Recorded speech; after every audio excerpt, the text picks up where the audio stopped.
નમસ્કાર મિત્રો, સ્વાગત છે તમારું અમારી YouTube channel Gujarat jobs and ન્યૂઝમાં. મિત્રો, મહિલા તથા બાળ વિકાસ વિભાગ દ્વારા એક મહત્વનો જીઆર પ્રસિદ્ધ કરવામાં આવ્યો છે.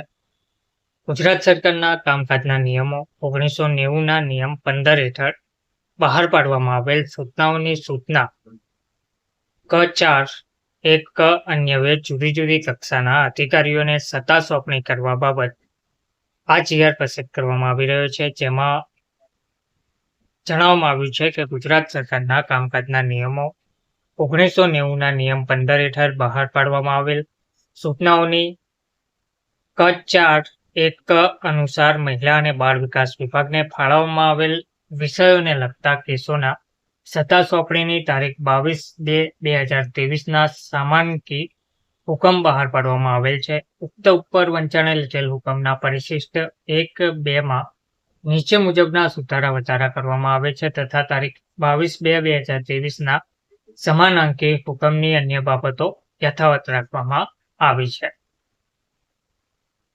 તો પરિશિષ્ટ 2ના ક્રમ નંબર 29ની વિગતે સોંપાયેલ સત્તાઓ વિભાગના અધિકારીઓ તેમજ શાખાઓને ક્રમની વહેંચણી કરવા બાબતનો સમાવેશ પરિશિષ્ટ 1માં કરવામાં આવે છે. આ બાબતેની દરખાસ્તો માનનીય મંત્રીશ્રીની મંજૂરી અર્થે રજૂ કરવાની રહેશે. પરિશિષ્ટ 2 સચિવશ્રીને સોંપાયેલ સત્તાઓના ક્રમ 30ની વિગતે સોંપાયેલ સત્તાઓ કોઈપણ આઇટમની ખરીદીની તમામ પ્રક્રિયાઓ સચિવશ્રી કક્ષાએથી કરવાની રહેશે.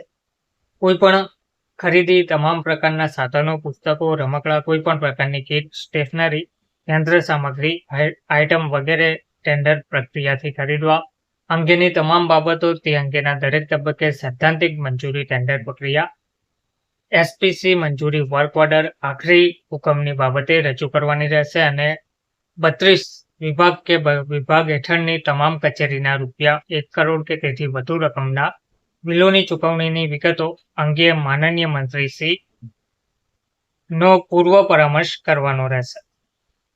ખાતાના વડા હસ્તકના વર્ગ 1 અને વર્ગ 2ના અધિકારીઓની પ્રથમ નિમણૂક વિષયની ફાળવણી તથા તેમાં ફેરફાર અન્વયની બાબતો માનનીય મંત્રીશ્રીની મંજૂરી અર્થે રજૂ કરવાની રહેશે. ખાતાના વડા હસ્તકના વર્ગ 3ના કર્મચારીઓના કિસ્સામાં નિમણૂક, બઢતી, બદલી, પ્રતિનિયુક્તિના તમામ પ્રસંગોએ માનનીય મંત્રીશ્રીનો પૂર્વ પરામર્શ કરવાનો રહેશે. તો ઉપરોક્ત સૂચનાઓનું ચુસ્તપણે પાલન થાય તે સચિવશ્રી, અગ્ર સચિવશ્રી તેમજ મુખ્ય સચિવશ્રી એ સુનિશ્ચિત કરવાનું રહેશે તથા ઉક્ત સૂચનાઓની અમલવારીમાં ચૂક થયાથી સ્થિતિમાં ખાતાકીય રાહે શિક્ષાત્મક કાર્યવાહી હાથ ધરવાની રહેશે. આ હુકમ આ વિભાગની સરકાર ક્રમાંકની ફાઇલ પર સરકારશ્રીની તારીખ 20/6/2025ની નોંધથી મળેલ અનુમતિ અન્વયે રવાના કરવામાં આવે છે. ગુજરાતના રાજ્યપાલશ્રીના હુકમથી અને તેમના નામે મહિલા અને બાળ વિકાસ વિભાગ દ્વારા આ જીઆર પ્રસિદ્ધ કરવામાં આવી રહ્યો છે. ધન્યવાદ.